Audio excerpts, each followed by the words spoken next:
Salut à tous, allez, affaire Ripple contre la SEC, je vais faire un peu un récapitulatif, à la fois pour les nouveaux, pour ceux qui n'étaient pas là depuis le début, donc depuis 2020, depuis le début de cette affaire, et en même temps faire un point de là où on est et où en sont les développements.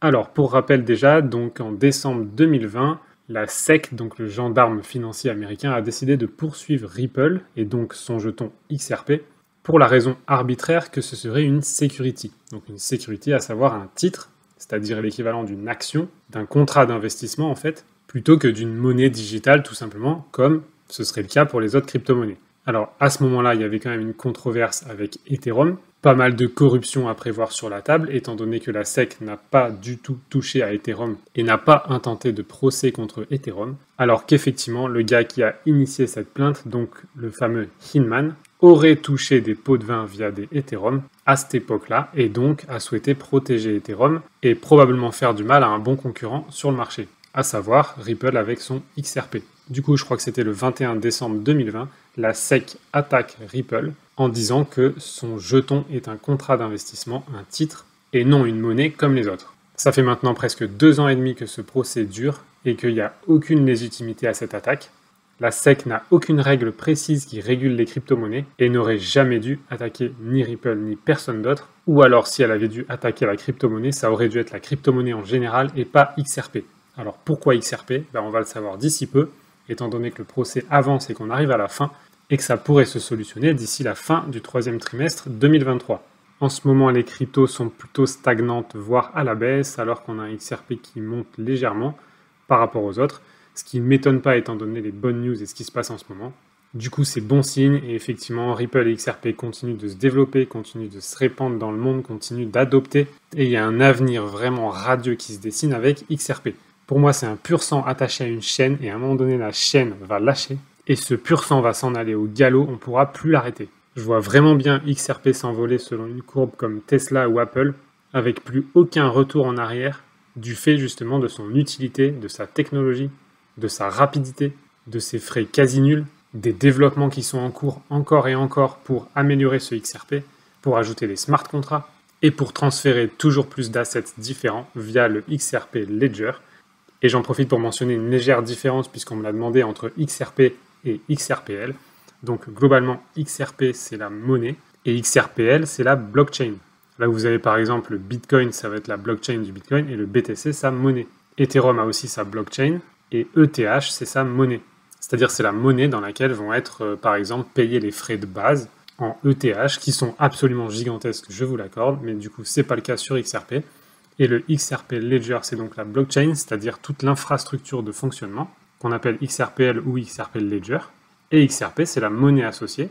C'est la monnaie qui va permettre de faire fonctionner cette blockchain, de payer les frais, de réserver les balances minimum de portefeuille, par exemple, et de plus en plus fait aussi office de jeton de monnaie de liquidité pour faire des échanges sur le XRPL, justement, de manière extrêmement rapide et quasi instantanée, et à des frais quasi nuls. Donc XRPL égale XRP Ledger, et c'est la technologie, la blockchain. Et XRP, c'est la monnaie principale, la monnaie de base, qui s'échange sur ce XRP Ledger et qui permet d'en payer les frais et le fonctionnement. Alors, retour à nos moutons. Donc ça a beaucoup traîné en longueur, la SEC n'a vraiment rien contre Ripple et a arbitrairement attaqué Ripple et XRP. On ne sait pas encore pourquoi, mais on va bientôt le savoir. Donc une des victoires notables et importantes, effectivement, c'est que Ripple a maintenant accès aux communications internes de la SEC concernant le Bitcoin et l'Ethereum, à savoir qu'est-ce qui s'est dit sur le Bitcoin et l'Ethereum pour qu'ils ne soient pas attaqués et qu'est-ce qui s'est dit sur le XRP pour qu'ils soient attaqués. Ça va être super important. Et donc effectivement, la divulgation de ces discussions internes pourrait fournir des indications vraiment importantes sur la manière dont la SEC a agi pour attaquer XRP et pas les autres. Le tribunal a ensuite rejeté la demande de la SEC d'accéder aux dossiers financiers personnels des dirigeants de Ripple. Là aussi, ça évitera de perdre du temps et peut-être de trouver la petite bête qui ralentit encore l'affaire. Et donc, le tribunal a jugé cette demande non pertinente et excessivement intrusive. Le tribunal a aussi confirmé donc un argument de Ripple qui expliquait que la SEC n'avait pas donné de préavis raisonnable avant de balancer sa plainte en disant que XRP pourrait être classé comme un titre, tout en sachant en plus que la SEC n'a aucune guideline ou aucune règle permettant de clarifier le statut d'une crypto-monnaie. Pour rappel, c'est au Congrès de donner ces guidelines et à la SEC de les faire appliquer. Là, la SEC a fait n'importe quoi. Non seulement elle a eu aucune guideline, mais en plus elle a appliqué arbitrairement ce qu'elle voulait contre XRP en particulier. Donc c'est un gros micmac, ça sent l'arnaque à plein nez, et c'est clair que Ripple et XRP finira vainqueur de ça, et on comprendra les tenants, les aboutissants et la corruption qu'il y a derrière dans le verdict. Alors au-delà du combat intellectuel et juridique, effectivement, pour l'instant, a priori selon Brad Garlinghouse, donc le PDG de Ripple, ça lui aurait déjà coûté plus de 200 millions de dollars de frais juridiques dans sa lutte contre la SEC. L'issue finale du procès pourrait effectivement avoir des répercussions sur l'ensemble du marché de la crypto, puisque c'est aussi grâce à ça que notamment le Congrès va maintenant mettre en place des guidelines clairs pour réguler les crypto-monnaies. Et je vous remets ma vidéo ici sur l'audience entre justement le nouveau patron de la SEC et le Congrès, pour que vous compreniez un peu mieux ce qui se passe et que vous voyez que le Congrès est complètement favorable aux crypto-monnaies et à la technologie qui va avec. C'est plutôt la SEC qui a fait son shérif, qui a fait n'importe quoi, et ils sont en train de se prendre des grosses claques dans la gueule. Ça me rappelle vraiment l'affaire Tesla quand la SEC les a attaqués. Ça a duré quelques temps aussi, et finalement la SEC a perdu, et c'est à partir de là que Tesla s'est mis à monter sans s'arrêter. Donc effectivement, l'affaire SEC versus Ripple et donc XRP. Donc Ripple étant la société, la compagnie qui a émis le XRP étant la monnaie. Une fois que cette affaire sera résolue, ça va effectivement faire jurisprudence sur toutes les autres monnaies numériques. Et donc le verdict de ce procès va être super important pour toutes les autres crypto-monnaies. Je mets quand même entre parenthèses le fait que là, on est vraiment sur des attaques américaines. Et bien que l'Amérique a beaucoup de pouvoir, c'est clair que si l'Amérique décide de brider la crypto-monnaie, et c'est ce que Biden veut faire aussi, les blockchains et les sociétés de crypto vont juste quitter les États-Unis, et ça a déjà commencé, parce qu'elles n'en ont rien à faire de ce qu'ont envie de décider les États-Unis. Le monde entier veut l'adoption des crypto-monnaies, donc ça se fera avec ou sans les États-Unis. Et j'ai envie de dire, les États-Unis ont plutôt intérêt de monter dans le train, sinon c'est pas que leur dollar qui va se péter la gueule. Donc l'Europe, quant à elle, accueille vraiment bien les crypto-monnaies, elle veut effectivement les réguler, mais elle accueille bien la technologie. Là encore, vous connaissez mon discours à ce sujet. Bien qu'il y ait des réglementations, je pense que c'est à nous aussi, la masse, d'accepter ou pas ces réglementations. Et on n'a pas à aller dans la rue ou manifester pour ça, on a juste à utiliser la crypto comme on a envie, sans se soucier des règles qu'ils veulent mettre en place. Souvenez-vous, ils veulent mettre en place des règles. Pourquoi ? Pour nous brider, pour nous contrôler. Et ça, quelle que soit la crypto-monnaie qui sera choisie au final. Donc il existe des cryptos aujourd'hui en pagaille qui sont rapides, qui sont pas chers, et qui permettent dès maintenant d'avoir sa propre banque, de posséder son argent, de transférer de l'argent à qui vous voulez, comme vous voulez, quand vous voulez, et des montants que vous voulez. Vous pouvez avoir peur d'utiliser ça, ou vous contraindre à respecter la loi, ou à payer vos impôts avec tout ça, ou vous pouvez tout simplement utiliser ce monde libre tel qu'il existe maintenant.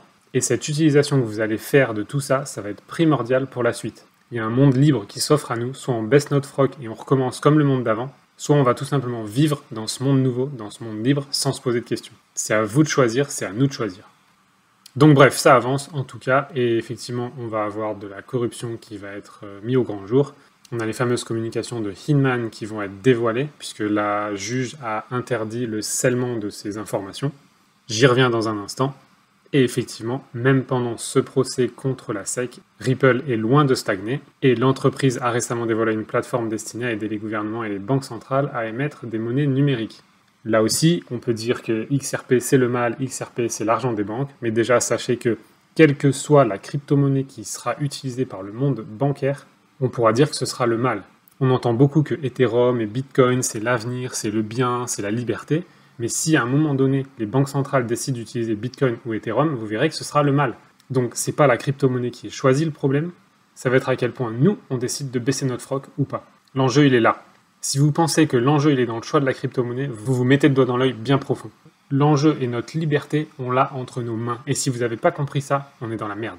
Moi, que ce soit XRP qui est choisi justement pour faire ces transferts interbancaires, je trouve que c'est excellent parce que justement c'est rapide et pas cher. Imaginez si on prenait Ethereum ou Bitcoin pour faire des échanges interbancaires. Ce serait non seulement lent et en plus cher.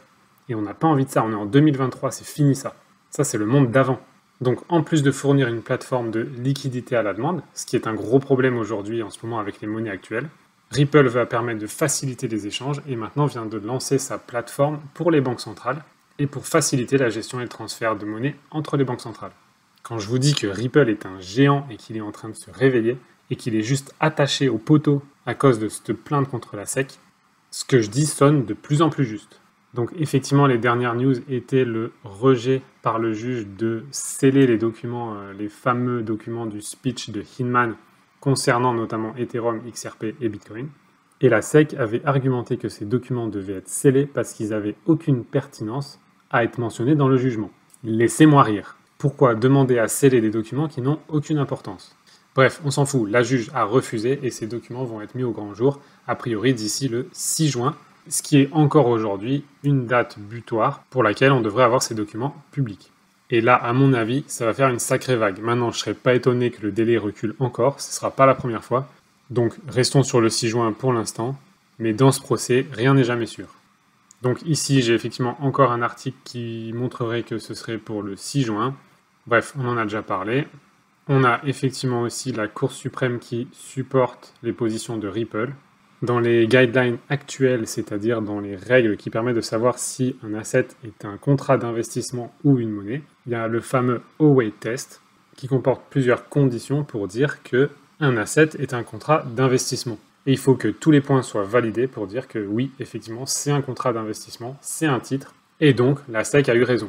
Le problème, c'est que dans tout titre ou contrat d'investissement, effectivement, comme son nom l'indique, il y a un contrat d'investissement. Et je peux vous dire qu'aucun détenteur de XRP n'a signé de contrat d'investissement. Donc rien que là, ça déconne. Et donc je me fais aucun souci que la SEC perdra ce procès. En tout cas, la Cour suprême veut qu'il y ait des règles claires pour la crypto-monnaie. Et à mon avis, c'est là qu'on va aller. Mais c'est clair que le XRP ne peut pas être un contrat d'investissement, au même titre qu'une action de société comme Tesla par exemple ou Apple, étant donné qu'il n'y a pas de contrat d'investissement entre l'acheteur de XRP et Ripple, et que notamment le prix du XRP, et ces derniers temps ça nous l'a prouvé, n'a aucune corrélation avec les efforts mis par Ripple pour faire avancer le projet. D'ailleurs ça a plutôt une forte corrélation avec la SEC qui a attaqué le projet et qui a fait descendre le prix. Bref, tout ça c'est un théâtre, c'est du grand n'importe quoi, et j'ai hâte de voir le verdict. Et finalement, dernièrement, on a eu des nouvelles preuves que le XRP ne pourra pas être classé comme une security, donc un titre. Donc encore des éléments qui vont en faveur de Ripple et contre la SEC. Donc ces informations ont été remontées notamment par John Deaton, qui est un avocat qui protège le consommateur actuellement, en tout cas par rapport au XRP, et qui protège les détenteurs de XRP. Et pour info, il y a plus de 70 000 détenteurs de XRP qui ont signé des pétitions pour accompagner John Deaton dans son action. Donc c'est fortement soutenu par cette armée XRP, comme on l'appelle, qui a compris l'importance de l'avenir de la crypto, qui a compris l'importance de XRP en particulier. Et donc effectivement, dans ces emails, il apparaît que des arguments raisonnables considèrent que XRP ne satisfait pas tous les facteurs du fameux Howey test dont j'ai parlé juste avant. Donc il n'y a plus qu'à sortir ça au grand jour, et on verra simplement la victoire de XRP publique. Parce que clairement pour moi, la victoire de XRP, elle a déjà eu lieu. Et c'est pour ça que je vous dis que si vous avez un intérêt dans XRP ou dans Ripple, achetez vos XRP maintenant. Achetez des actions Ripple maintenant si vous voulez, via Link2 par exemple. Et simplement, attendez. Soyez patient. Si vous voulez vraiment avoir des bons résultats avec tout ça, n'attendez pas la fin du procès, ce sera trop tard. Non seulement c'est un stress parce que vous devez être toujours devant les informations pour voir ce qui se passe, et deuxièmement, vous allez rater le train. Positionnez-vous maintenant, les prix sont corrects, vous vous déstressez, vous vous allongez, vous vous reposez, et au moment où ça va décoller, vous vous resservirez juste un autre cocktail. Et donc dans tout ce bordel, effectivement, Ripple lance même sa plateforme permettant aux banques centrales d'émettre leur monnaie de banque centrale. Donc là aussi, j'ai des vidéos qui expliquent ça, je vous en remets une en haut à droite. Mais globalement, via cette plateforme, Ripple permettrait aux banques centrales d'émettre leur monnaie numérique. Donc par exemple l'euro numérique, par exemple le dollar numérique, le yen numérique. Là où il y a une banque centrale, vous pourrez avoir une monnaie numérique associée à cette banque centrale. Et dans leur souhait, donc, XRP devrait être le token de transfert des crypto-monnaies, le token à la fois neutre, rapide et pas cher, qui permettra aux banques d'entrer dans ce nouveau monde rapide et pas cher qui s'offre à nous et qui fonctionne 7 jours sur 7.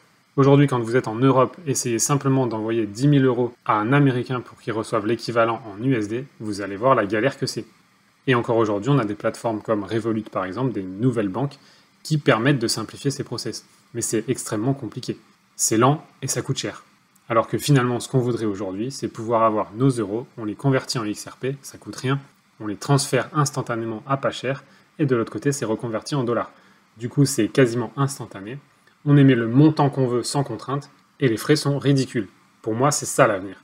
Et c'est ça que permet justement Ripple grâce à cette plateforme. Et dans tout ce bordel aussi, Ripple continue aussi son expansion, et notamment dans 13 pays africains, où il est de plus en plus adopté. Donc effectivement, 13 pays en Afrique sont maintenant utilisateurs de XRP. Alors je pensais effectivement que ce serait le marché de XLM, mais on verra comment ça se déroule, et d'ailleurs je vais creuser un peu plus du côté de XLM et voir où ils en sont par rapport à l'Afrique et aux pays pauvres. Donc ces pays sont particulièrement intéressés par sa technologie ODL, donc la liquidité on demand. Là aussi, je vous remets une vidéo à droite pour bien comprendre ce que c'est, qui donc favorise le règlement en temps réel des transactions internationales, comme je vous expliquais juste avant, et ce, à moindre coût. Donc le potentiel commence à être vraiment énorme, Ripple se déploie partout, continue de se déployer, et ce, malgré ce frein et cette chaîne que représente cette affaire avec la SEC. Donc moi là, j'ai juste envie de vous dire, les nouvelles sont bonnes, les nouvelles sont excellentes, on arrive au bout, enfin. On commence à l'entrevoir. C'est la première fois que j'entends le PDG de Ripple donner une date limite, donc à savoir fin septembre 2023, pour ce procès. Ça, c'est bon signe aussi. Donc, placez-vous, soyez patients, ça va arriver.